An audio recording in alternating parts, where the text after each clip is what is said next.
do now?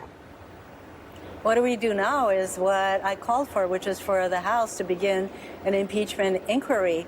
So during the time of the Kavanaugh hearings, when these allegations came to light, especially the one of course, Dr. Ford, but Debbie Ramirez, her attorneys let the FBI know that there were 25 potential corroborating witnesses, none of whom the FBI talked to in their so-called supplemental, what I call sham investigation. And so under normal circumstances, Andrea, I would ask the IG to do an investigation as to why the FBI investigation was so limited and to get to the bottom of these things. But these are not normal times, so I would ask the House Judiciary Committee to begin impeachment inquiry so that we can come to get to the bottom of whether or not Kavanaugh lied to Congress, specifically to the Judiciary Committee. Well, as you well know, your colleagues, your Republican colleagues in the Senate are not going to let this ever get anywhere. So let's talk about the raw politics of it. The president's already using this. No candidate has even talked about the Supreme Court on the trail, or I should say at the debates. No one has been asked about the Supreme Court. The Democrats have not made the Supreme Court an issue, which a lot of us would have thought they would.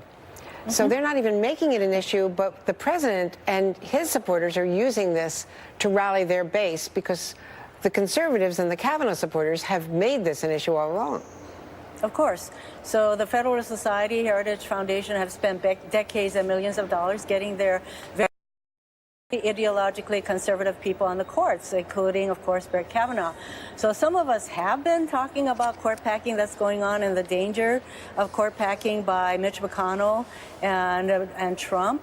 And in fact, some of us wrote an amicus brief, signed on to an amicus brief to the Supreme Court, urging them not to accept cert on a New York gun case that should have been a moot situation, leading to the Wall Street Journal accusing the five of us of threatening the court. Really? How can you threaten people with lifetime appointments?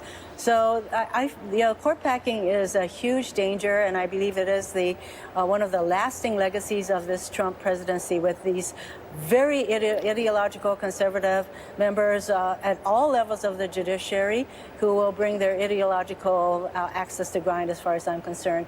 So now, what's more important than people on the Supreme Court? And I think that